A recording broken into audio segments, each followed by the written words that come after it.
my channel. My name is Lizzie, and for today's video we are talking about Incident in Ghostland, or Ghostland. So this is a 2018 horror film that follows the story of Beth, a fiction horror writer who returns to the house where a horrible event took place involving her sister, and her mother. This is a 2018 film, and I just found this one on Netflix. I was just searching through horror films to watch and saw this one. I had not really, the poster looked familiar, but I hadn't really heard anything about it, which was surprising for me. I was like, why has this film not been talked more about? Not only just for the contents of the film, but I found out later on when I was looking on Letterboxd that this film is actually also written and directed, I believe, by the same man responsible for Martyrs. He is a French director, which is a film that I have never seen. It is basically on my refuse to watch list, just because of what I've heard about the film and how depressing that one I've heard is. So I had no clue about that going into this film, and I feel like it kind of explains a lot. I, in general, really enjoyed this film. I thought it was really good. It has a lot of twists and turns, which from what I've heard about this director isn't that surprising. Now, the twists and turns of the film aren't necessarily unique for the horror genre. I'm not going to get into spoilers. This is going to be a spoiler-free review because I do think the film is worth checking out. But what's different in this film is that the twist happens pretty early on in the film. I would say when the main kind of twist happens and it's revealed, I was like, oh, this must be a short film. So I looked, and there's still a good 30 minutes left, and the film's about an hour and 30 minutes. So, not super early, but definitely early enough that I was like, that there's still a lot more that happens in the film and a lot more revealed, which I actually really liked in this film. But at the same time, it led it to there being too much still remaining and still going on. Now, I don't feel like the film is piled on with too many twists.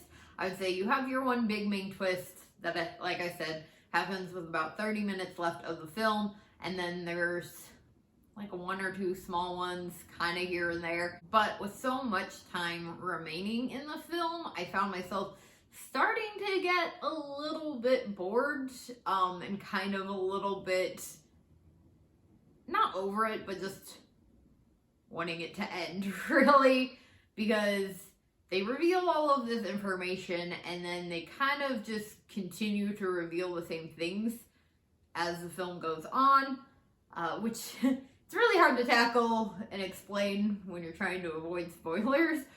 But with that, I was just kind of like, okay, yeah, we know that that's what's happening.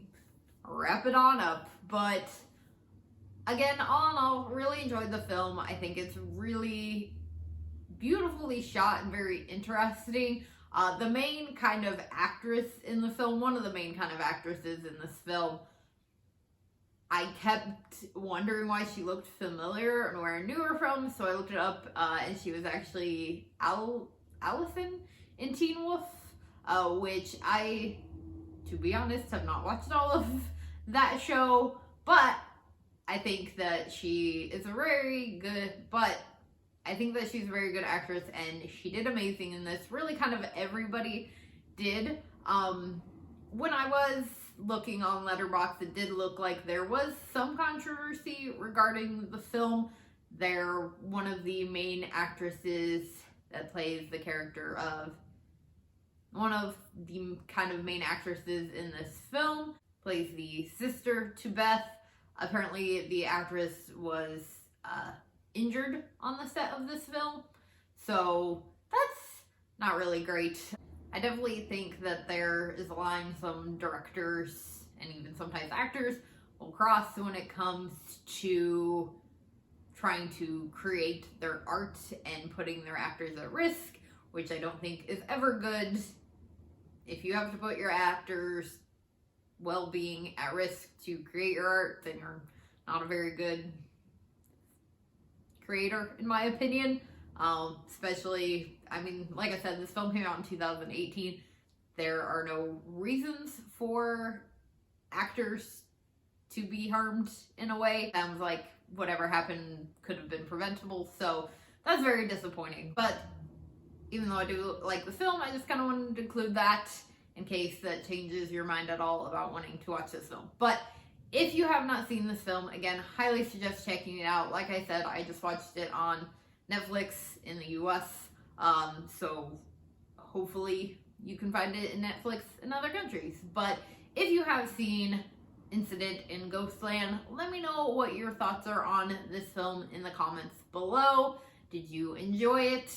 Let me know what other films you think that I should check out. Make sure you hit that subscribe button for more horror related content, and I will see you all again later with another video. Bye.